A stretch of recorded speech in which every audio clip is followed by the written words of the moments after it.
Hello YouTube and welcome to another nerdhammer.net battle report. This is the third game of my 3-game tournament at the Lords of War in Lititz, Pennsylvania. Like I said before, it's a 2,500 point uncomped tournament. You get one free magic item. Demons get it out of the big red book. Everybody else has to take it out of their book. This is round 3 against Ogre Kingdoms. Justin from nerdhammer.net. This is a civil war. It's funny, when we played a practice game with this list, with both of our lists, and he was the only person I played against. And it's just funny that we're at the first table, final round, time to go to war, brother versus brother, all that jazz. So this one was meeting engagement deployment. I bunker up as much as I possibly can on the right side here. You can see my beast. Epidemius is not in his unit. He's tucked in behind this unpassable terrain. My Great Unclean One's there trying to get some protection from his cannons with my Plague Drones out in front. Got my BSB with the regen. And his unit sitting back a little bit. Got my Furies and a single beast up there to pull some redirecting. There's just a closer shot of how tight everything is. And on his side, same deal, tight and ready to go to war. So he got his lead belchers in, or his iron blasters in behind, unit of Mournfang, small unit of bulls, big unit of iron guts. He has I think a level 1 in there and a butcher somewhere. I don't know how ogres work. Unit of man-eaters, which I'm really afraid about. They are flaming and poison. Like I said, poison shots was something I feared with the Great Unclean One and not taking a 2-up armor save. You got 3 saber tusks around the area, and way back in here, he has a flying, because he took the magic carpet, a flying level 4 of death. What are they? Slaughter Masters, and he is the guy that I fear the most. And my initiative is awful. Purple Sun will absolutely wreck my army. He tucked him in real nice behind, a lot of man-eaters and whatnot. So we both have the same concerns because we both have 2 cannons. We both have Monstrous Cav. We both have blocks of units. We both have redirectors. So it's not a mirror match because I have Epidemius, but there's a lot of similarities. We both have low initiatives, and yeah, so that's how it goes. And Demons win turn 1, and probably the most important role of the game for our 2 armies was that role right there. So I take my Plague Drones in. I'm like, well, why not? I'll come into this bull unit, smash him up, and then sit him there. He's welcome to charge. I'm just trying to get the tally up. I realized that after game 1 and 2 that the Plague Drones are kind of they're kind of disposable. It seems like everybody targets them, so why not smash them in, try to get as many wounds on the tally as possible. I know I can do well against the bulls, and then if I overrun, maybe I'll get into the guts or the man-eaters. They're really close together, so one or the other.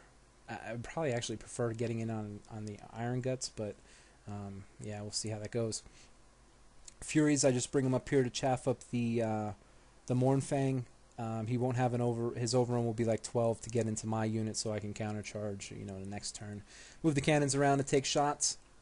Move the beasts up around this building. I'm not really sure what I want to do with the beasts just yet. I don't want them in against the man-eaters because they're flaming and have poison. So I'm not sure how I'm going to square off there. That's just a shot of the rest of the lines and how I'm chaffing up. And then this skull cannon fires the shot heard round Lords of War tournament. It fires. It has to go through 2 man-eaters and kill them to get to his magic carpet, who has a 4-up ward save, and I end up killing them all. Yes, I killed his level 4 on a carpet. He failed the 4-up ward. I had to kill 2 man-eaters to get to him, and it just all works. And wow. Talk about mitigating a threat extremely quickly. And to put icing on the cake, the other iron blaster the other skull cannon ends up killing an iron blaster. That's the way you want to start off round 3 in a tournament. I just looked across the table and was like, well, that sucks. I don't know what else to say, man. I mean, I apologize a lot this entire tournament for the amount of cheesy stuff that has happened. So yeah, after combat, the bulls flee. I don't catch them, and I don't overrun in any other units. So basically, my drones turned into just a big chaff unit. I'm not sure how. I think I put a toughness vortex maybe, because I ended up killing another man eater somehow. I'm not sure. I'm not sure how I did. But yeah, so turn 1 Ogre Kingdoms. And I finally got smart and put the counters where I put the turn dice so I could actually follow it on the battle report. So I got 6 wounds total there. Need 7 for the tally to start. So the the Mornfang obviously go in and kill the Furies that were chaffing him up. He shuffles around, brings his lines up. He reformed his Iron Guts wide, which actually kind of snookered himself. They couldn't actually charge and get around the Mornfang. Not really sure why he did that, but yeah. Somehow he lost another Man-Eater. I don't know if it was like a miscast in here, blew one up. No, yeah, I'm not really sure. But Demon's turn 2, and you see the tally starting to get up there, up to 12. The first one is +1 strength. The second one will be +1 toughness. I won't get this +1 toughness until my turn 3 now. So I decide to bring my Plague Bearers into the Mornfang, and I always forget this. That stupid Dragonhide banner with the flaming shots, oh, that just wrecks me every single time he does it, and I do it. I go in on him every single time, and that happens. I didn't expect, I don't know what I was expecting with this unit to do against the Mornfang, but for some reason I just wanted to charge him. I do 2 wounds. I'm steadfast, you know. I think my general was within range, and I end up sticking, but man, that flaming banner just did a number on my guys. So yeah, I bring the beast up to get ready to chaff something up. I'm bringing this cannon around. I've been taking shots at his cannon. We've had a kind of a cannon face-off. No, I did a couple wounds. I think maybe 2 wounds, and he's shooting at me. So yeah, just a back and forth there.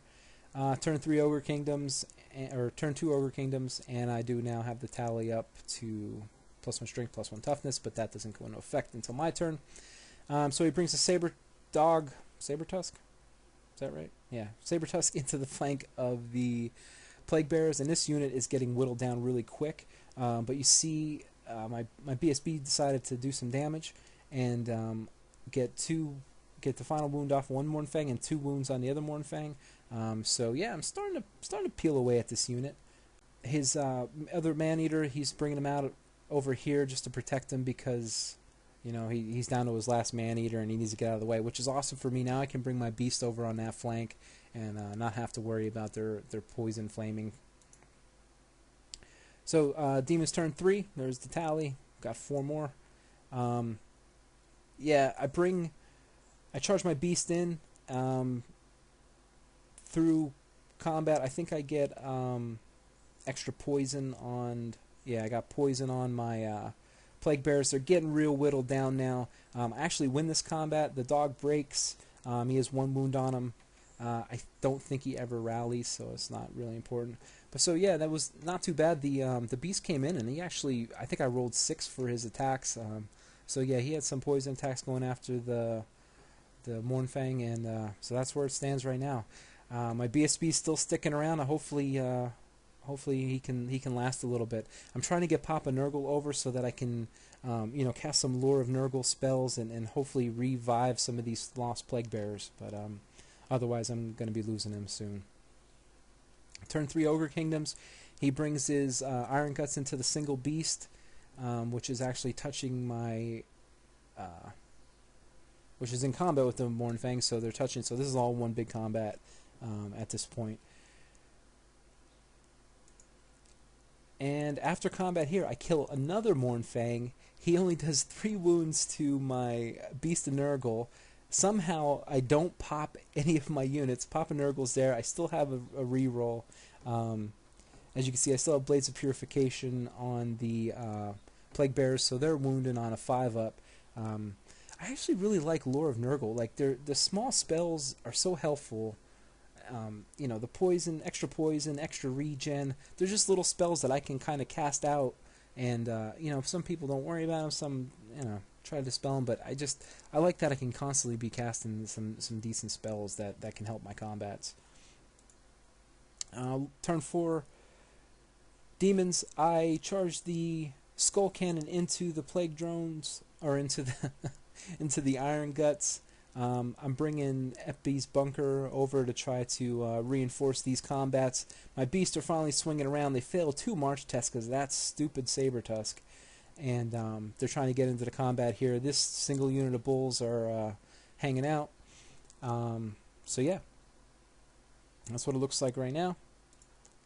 After combat, I end up...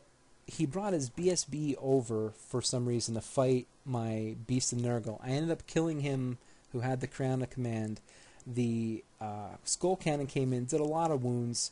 Papa Nurgle actually cast, I think it was the Vortex. I ended up reviving 2 Plague Bearers, and it made him not steadfast because I had a rank and he had a full rank. And so I overrun, I get the Mornfang and overrun into his last remaining Man-Eater. These 2 guys run down his Iron Gut unit, and that's going to be pretty much everything I need. Now at this point, I'm just hoping Papa Nurgle doesn't get killed by a cannon. Ogre Kingdoms, turn 4, he's shooting.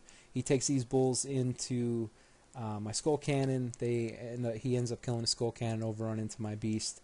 And turn 5, got the full tally, and I end up clearing up the rest of the units. I charged the Beast into the rear of that unit of bulls, and my Plague Bearers would have overran and killed his Iron Blaster. So I ended up getting all of his tokens that he collected throughout the day.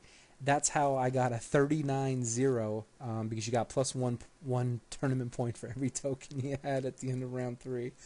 I had an overall 100 points for the tournament. I was ahead by a pretty big margin. The player who came in second was Alex from Hell's Crucible, who I played in round 2 at Crossroads, and all I was hoping all day was that I didn't have to play his high elves.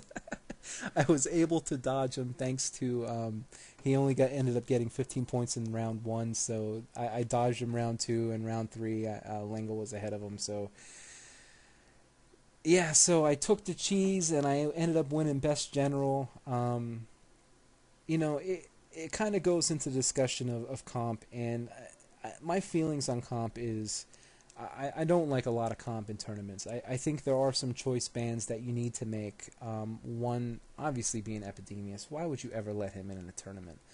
Epidemius and Fate Weaver, two special characters that are just way undercosted and way overpowered for what they bring to the table.